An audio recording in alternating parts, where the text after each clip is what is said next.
Welcome back to the podcast, friends.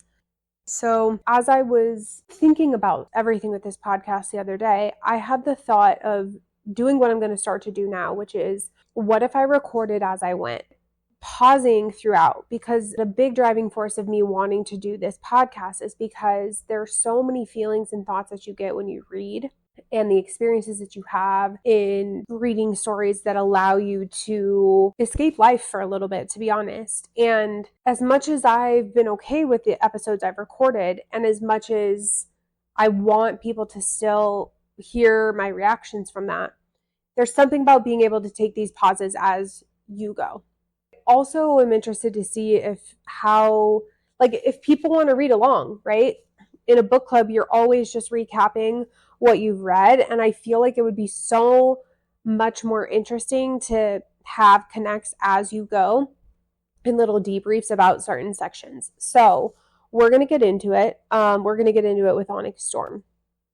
The one thing that I want to preface here is that as I record this, I am in the middle of several books, and this is like a new era for me. I am notorious for really not reading more than one book at a time, and I have been in this place where I've been reading several books at a time. Some of them, it just is taking me a while to get back into, and so I just feel like doing something else, and so I've allowed myself to do that by picking up other books. And that also is an interesting experience and journey for me. There's a lot that I have going on in my head at all times. So I say that because there could be moments where I'm recording other episodes of other books for their own series. And so I'm also interested to just see about how this whole approach goes. I think me processing as I go is going to be a cool experience, but whether or not I can keep up with reading multiple books and doing that at the same time, I don't know. And I don't know that I want to. So we're going to be totally flexible with this whole situation, and we're all just going to see what this journey is like together. But I wanted to start this series specifically with Onyx Storm for a reason. I have been in the middle. One of the other books that I've been in the middle is the second book of the Legendborn series, and I'm loving that series a lot. And that is probably going to be one that I record as I go, because I already didn't do that for Legendborn. Anyway, my point is I'm loving that series and that content a lot. And so I think that definitely was a big driving force of me wanting to do this whole record as I go. However, I have not been involved in the Fourth Wing series in a minute. Let me recap you. I read Fourth Wing as a physical book. I liked it so much that I saw that they had Iron Flame as an audiobook included in my Spotify Premium that I immediately went in to do that.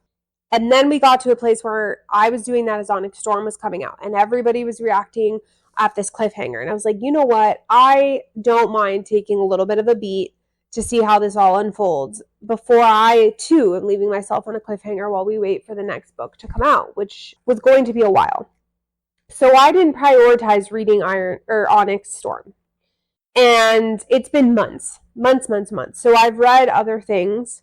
And then I've just been looking at my collection, and I'm like, girl, you're starting to give your own self anxiety about how many unfinished series. Like, it is a little bit of an irk on my brain that I have a hardback Fourth Wing, and that I had audiobook of Iron Flame, and that I hadn't touched Onyx Storm. Like, I was like, what are we doing here? I think everybody who loves books and starts to actually get copies goes a little bit nuts in terms of their collection. So I was like, okay, you know what?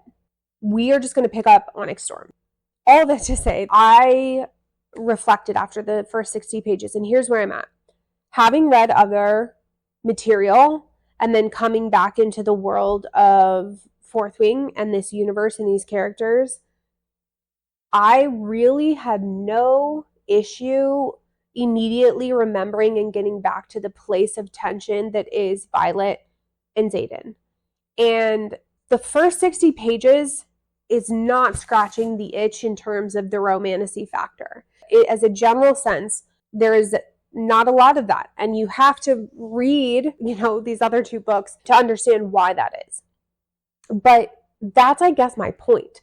There's a lack of a lot of that happening, and yet I was finding myself getting all types of giggly and giddy reading this because it is still palpable tension. And that's what I'm really loving so much about this author. There are parts of the writing that is still like you feel like you can tell that these are kids, and then there's moments where you feel like, oh, these are adults really dealing with adult real life shit, even though they're not. They feel so young at the same time. And then you get moments of some of the flirtation that happened throughout this book, but there's such a juxtaposition between the flirtation that some of the other characters have with each other, or this banter, versus the tension between Xaden and Violet. And any communication or dialogue around their relationship is just heavy. It is heavy. And there are times where it's been heavy in like a negative sense and heavy in like a positive sense, which is more of just like the tension and the love. Either way, my point is that this author can convey all of those things. I, in my mind, can take her writing and so very easily be in a place where it is positive and like bantery and like friends at school and living life, and then pivot into them, in a matter of minutes, walking into a hallway, running into really important people that matter about these really important life issues and shit that's going on for their community and their school, and then pivot into nighttime with Violet and Xaden and the tension. It is easy for me to follow this through line, and it makes the story so enjoyable. So I'm saying all of that because all of these feelings that I'm explaining to you right now, I read 60 pages and I sat up because I put the book down and took a pause, and I was like, it has been many months since I have been in the depths of this content in this world, like I said at the beginning. And I can already get back there. I can already put myself back into this place, in this setting, in these characters. And it's just such a testament to the writing and why this, for me, like why I am a fan and why this series and these characters are so good. The one thing that I want to say is, going off of that tension, I actually went to a bookstore probably a month ago, and I started reading this book in the bookstore because I was like, are we going to pick this up? And I didn't actually pick it up that day. And I remember feeling like, damn, I can tell that there's a little bit of a separation between Violet and Xaden. And I'm not loving that, right? I want the tension, but there's so much other shit going on that when they go through all of those things and then you come back and their like release and their comfort and their home is each other's relationship, it is so gratifying in so many ways. And this story starts in a place where it is not exactly that. And I was like, I don't know that I am ready for this. And so I didn't. And then now here I am. And I remembered feeling that I started reading those first couple pages, but I kept persisting and I kept going. And now I'm in a place where I almost appreciate the tension that it's giving me as a reader. There is a level of gratification that I would love to see come through, and I would love to see them experience, because the story is tense. And again, there's a lot going on in this story, and they also can't be with each other in the way that they want to be. And so it's appropriately frustrating, but yet entertaining and intriguing to want to continue and overlook this lack of gratification. And what's really important about that is that that's what also makes the physical parts so satisfying. And then you find yourself reading on because you want more. Conversely, somebody could really enjoy the battle moments and the getting through more of like the main story that's kind of happening around them. And so you go through these really intense physical moments just to get back to pretty intense battle moments and like real life moments. I could see somebody really enjoying that as well. So assuming that people who are listening to this have read at least the first 60 pages of Onyx Storm. Coming off of Iron Flame, Xaden is in a place where he made a bargain to be able to keep Violet alive and to protect her. And he has basically been cursed. And so you see Violet following him, almost trying to get answers. And the way that I am understanding the process of becoming a venin is that he only is like a little bit of one, which is the bad things that they're hunting. And if you channel from Earth's energies, then you become more and more of a venin. And it becomes so addicting that people just do it all the time until they're fully venin. And then they have like no control. They're just bad and evil characters. He made this bargain and channeled to be able to save Violet. But it wasn't a full turning. And so the book picks up with his eyes still red after having channeled and like going through the process of that going away. Apparently physical signs of it will go away, and it doesn't flare up if you don't channel the earth's energies and powers. But what this does is this puts them in a place where Violet and Xaden are not super close. They're sleeping in the same bed at night, even though their friends don't want them to, and they're holding hands when they see each other, and minor shows of affection. But there is, his walls are up a lot of the time. Like, there's a lot of protection he's doing from her, and he's not around a lot. You're immediately in this place where they're not very close right now. They're going through a lot together. They're in the same house, they're trying to, be on the same side. And yet very few people know about what's happened to him, but enough people to help them do. And he can't lose control, because if he loses control in any which way, he's going to channel, and then that will make him more venom. So you're coming into this story where you're remembering the situation he's in, and you're immediately thrust into this place where it's like palpable how close they want to be with each other, and how much they love each other, and how decent, like pretty damn good their relationship is. But this life-altering thing is happening to Xaden, and they don't know how to cure it. And she is driven to figure out how to do that, and also driven to help Andarna figure out where she's from, and hoping that some of those answers are one and the same. It's a very intense place to pick up a story. You're thrust back into this world or situation where, again, there's so much going on, and there is such this palpable tension between the characters, but yet it's heartbreak, because you can feel, even in the words and the writing, you can feel the sadness. It is palpable. And I want to be clear about that, because there's just something where the writings of a few authors, or just where I'm at in terms of really loving this type of book genre, there's few that I feel like really make you feel things to the way where you have such a visceral and emotional reaction. And so for me, this is one of them. And I can feel not only like in the way that they're describing the situation and what's being discussed, but of course when they're talking about Violet's reactions, where you really just realize, like, damn, this is not going to be an easy solve, and this is going to be a really big journey. And it's almost even hard to describe. It's just, that the shit that's going to go down and what's going to happen in terms of what they're up against is going to be next level. So I'm saying all of this to really set the stage that there's all these emotions and these feelings that are happening, right? And I'm, again, coming back in after a couple of months of a break of trying to wrap my head around what that all means and where everything is at and how I'm feeling, and I'm trying to get reacquainted. And so there comes a point in the book where Violet is starting to be more in these 60 pages, there comes a point in these first 60 pages where Violet starts to comment a little bit on the physicality, right? Of like, I'm missing him, and like touching him and just being near him. Two things happen. One, they end up getting attacked inside the grounds of where they are. And as they're fighting, and specifically down in the cells, you really get a taste for that lust again, because when they're fighting down in this dungeon and in the cells, she says, there's this reference where, I should just get the book and read it, but there's this section where she's fighting and she like sees out of the corner of her eye like the shadows, and the venom said something to her, and she replies with this like snarky smirk, because she knows that it's Xaden. And like she even says, like, immediately she's at ease. And so the whole cell goes completely dark with shadow, and she's like, that's home for me. Like, I know I'm home. And it's like, you, in this middle of this intense fight, you just know, you can almost feel the insane calm that comes when you're reading this writing. And part of what happens is, as you're even feeling that, as the darkness comes in, it mentions something about like wrapping around her waist, or like brushing her, like very sensual, soft language.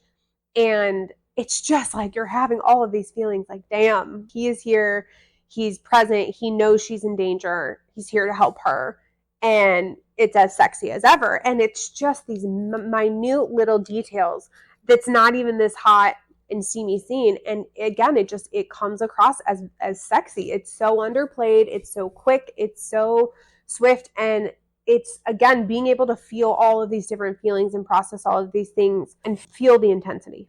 And then after that, there's a point where she says that they get up, she realized that they had been sleeping, and this is like a while later. And it was unusual for both of them to have like slept in so long. honestly, when I was reading this, I had a little bit of a hard time because I was like waiting for the other foot to drop. Like I was like, is this a dream or is some bad shit going to pop off? So it took me a minute to get my head into the right space, but this was an intimate scene and it just happened so fast. And I think that that was, again, part of the mind fuck is like I wasn't ready for it because there was no indication that it was going to happen. And so, she's trying to get out of bed. He wakes up. He immediately is like all over her and they start going at it. And as she is reaching her pleasure, he ends up having a visceral reaction to that. And it all has to stop because he started to lose control and the venom inside came out. And he said, look at the headboard. And the headboard was split, or there was like marks in it from him. And he was like, I didn't even feel that I was channeling, but I know that I did. And he was like, I knew that I shouldn't. This is exactly why I've been so careful. You make me lose control in the best ways, but like in this situation, it's not good, obviously. And we can't do this. And he was like, all so apologetic. And she was like, I hear you, but like, why? He's like, I woke up, I saw you, and it was an instinct to just go for you in that way and to like want to be near you and want to touch you. And I didn't think twice about it. Like I forgot. And she was like, I forgot too. And so you have this moment where you're getting this satisfaction of them finally being together and then realizing like, God damn, this is not good. We knew that this couldn't happen, but like they also are only human. And so they have to figure some shit out really quickly because it is going to be impossible for all of the time to just not be physical. But there was no way that they weren't going to sleep together.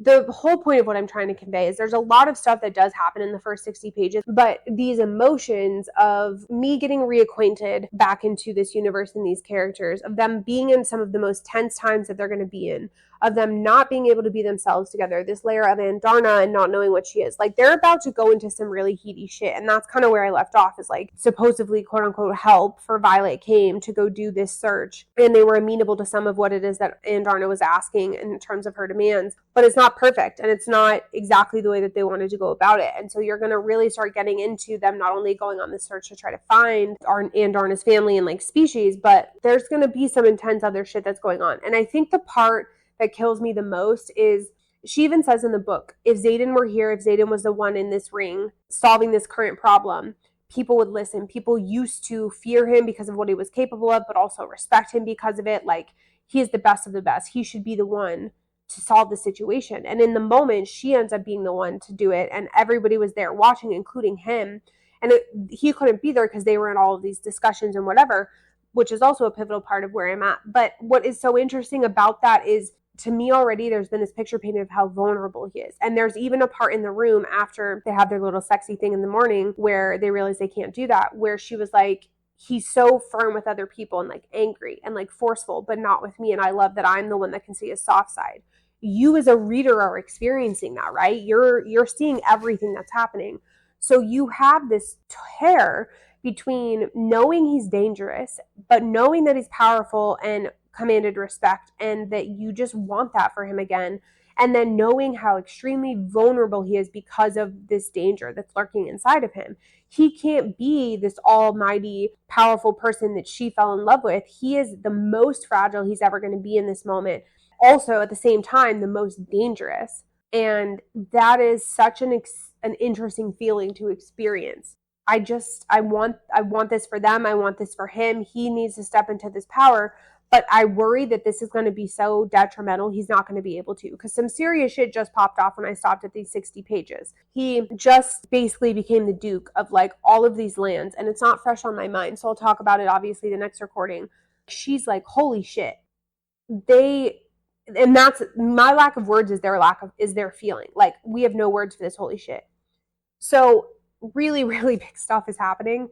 And they have a lot of things that are happening. And so I'm glad that I dove back in. I'm glad that I can watch and see how it evolves with Violet and her friends. I'm glad that I'm having the emotions that I'm having diving back in because I realize again how much I'm loving this genre and this writing and this story and these characters. But I'm nervous for what's going to happen and what's going to come. And I'm nervous that he's not going to be okay. And I know that at the end of this book, it's like a cliffhanger and I'm going to have to wait just like everyone else. But this is why I'm doing this. This is what makes for good stories, is that you can sit here on a couch talking to no one, rambling about your thoughts of only the first 60 pages of a book for over 30 minutes because that's how good it is. That's where it transports you. That's what it makes you feel. And that's why people are doing it so much right now. That's why we're in this place that we're in. People want to escape reality, to have their moments in listening to other stories and characters and be invested in something. It makes you feel so many things that, I don't know, I think we almost need it in an unserious way, where at the end of the day, you know that it isn't real, but you don't have to go and put yourself in those types of situations to feel these things. You can read this story and it gives you real feelings and reactions that makes you have to process. And that's the power of words. That is a whole other, topic and rabbit hole to go down, but words are extremely powerful, and any podcast in relation to book or content and like dissecting it is a testament to that. So I'm nervous and interested and excited to go into the next 60 pages.